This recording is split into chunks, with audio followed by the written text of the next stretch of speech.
We're going to work on the place command today with my boy Mack. Good.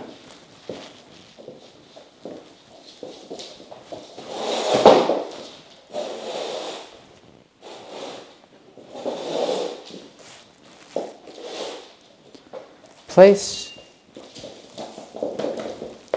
Good boy. No, place.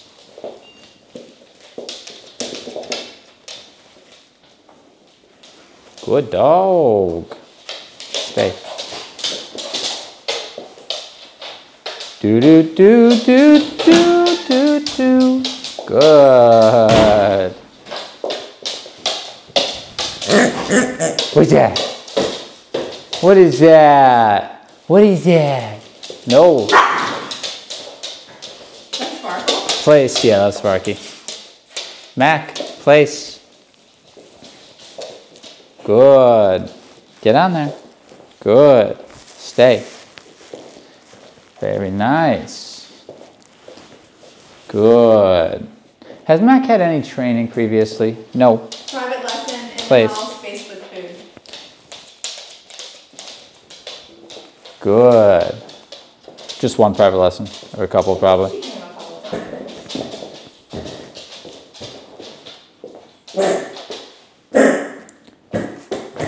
Good.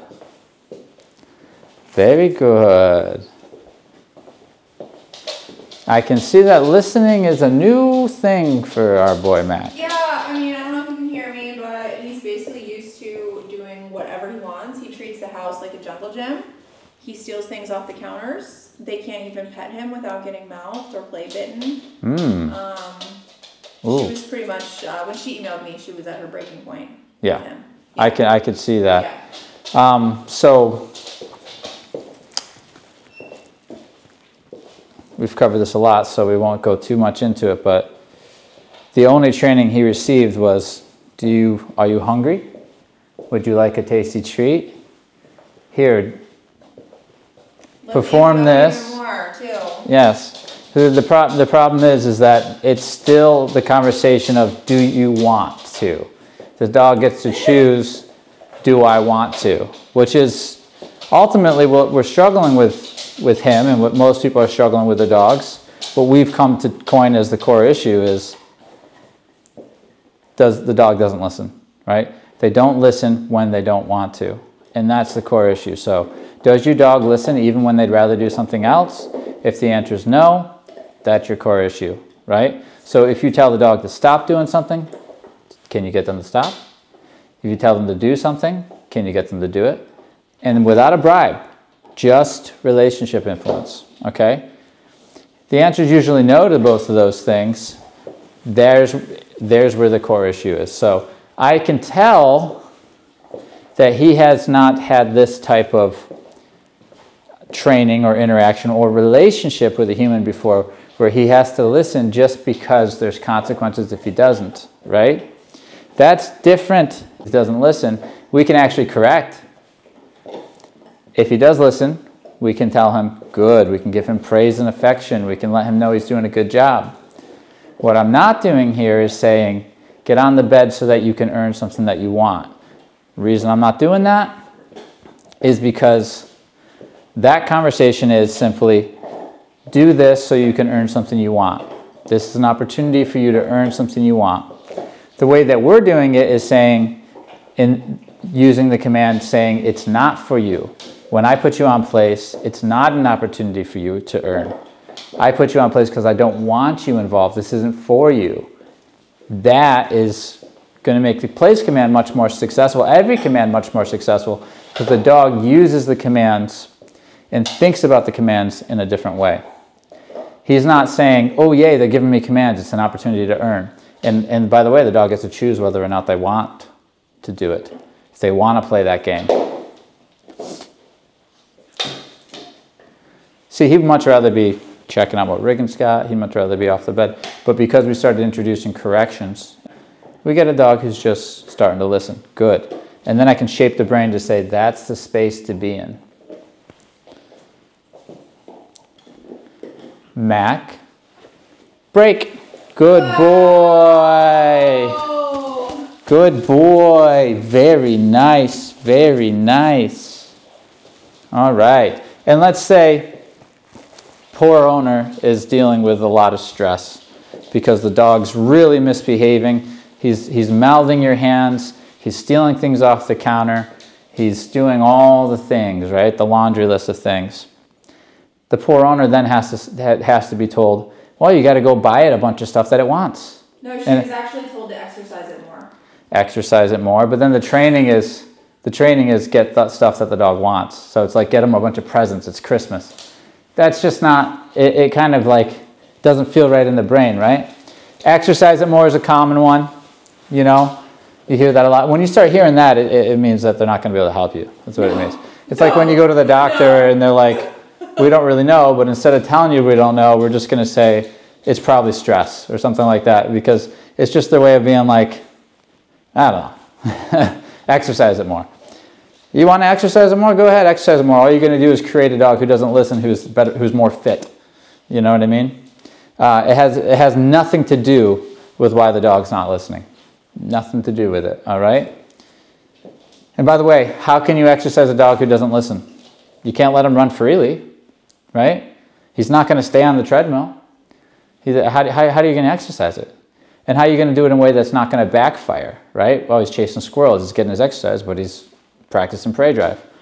It doesn't work like that. You need a dog who listens in order to be able to exercise them in a productive way where you're actually still maintaining leadership and the dog's actually getting its exercise, like a hike, where you know you can let your dog run freely because you know they'll recall back to you. They have that trust. You can trust them enough to actually get that exercise. So a good comeback to that is like, how am I going to exercise them? I can't walk them. I can't let him off the leash. I can't train him to be on the treadmill. I can't, you know, how do you exercise a dog who it doesn't listen at all? You're not going to be able to. So, yeah, that's just one of those things that we hear from time to time that's thrown out there where it's just like, well, we don't know. It's a difficult breed. It's a difficult case. It needs more exercise. Come on. Does it? Sounds like it's getting plenty of exercise at home.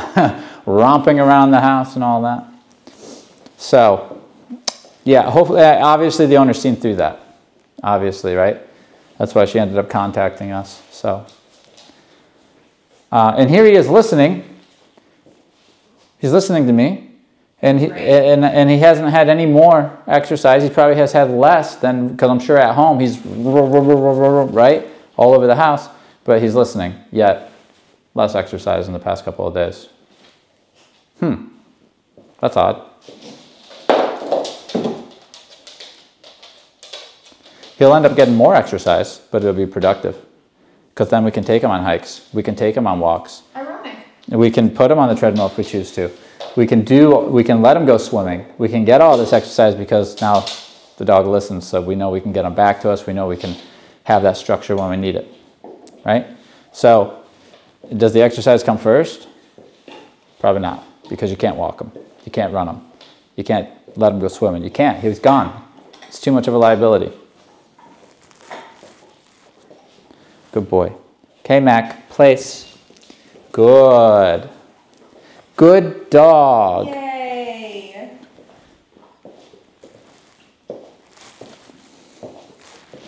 Good. Now, Mac loves food. Loves his food. So what we'll do is do another layer of proofing here.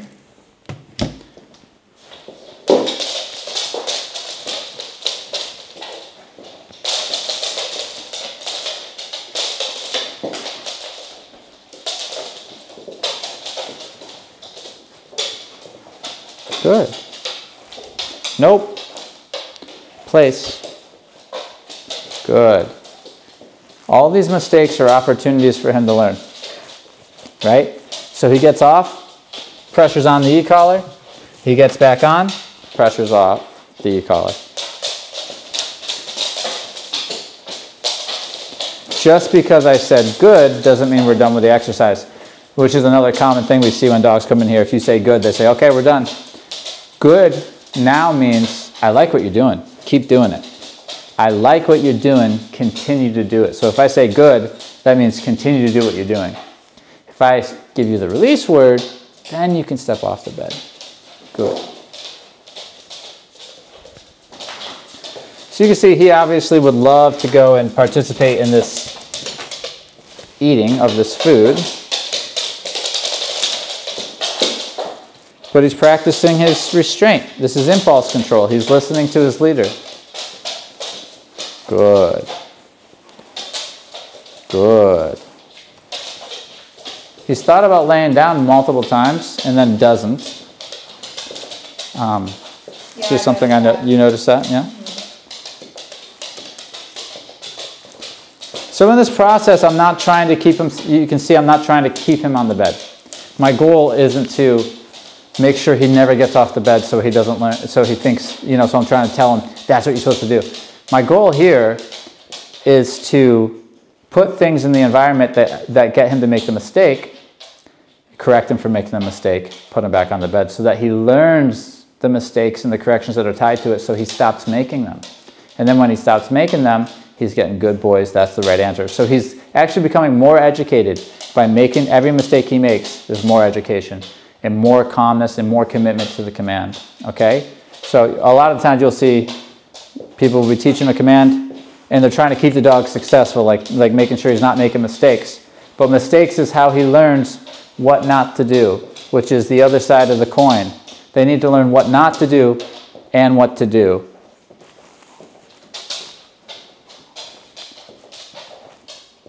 Hello, how are you? Hi. Good, so he thought about getting off the bed there and he stopped himself. Hi, how are you? Good, good, good, good, good, good. No. Back on the bed without me having to go over there. Good. Good. All right. Whee! Good. Now let's show him when he can actually get off the bed. Mack. Break. Yay. Good boy. Good. Okay? Wow. And, nice one. yes. Very good.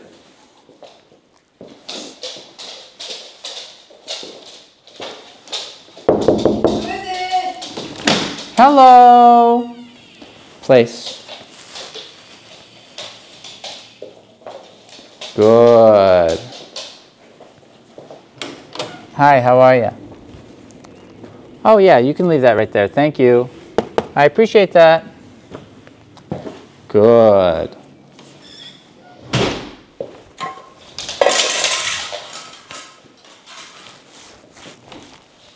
Good. Mack. Break. Good boy. Good boy. Okay, come. Good. I like that. Good. Stay.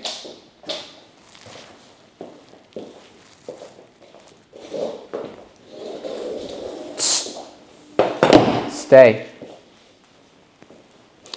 Hello, Ricky. How are you today? Good. Good. What's this? What is that?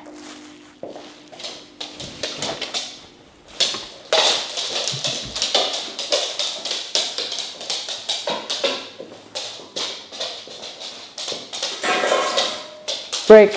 Good boy. That's a good start, my man.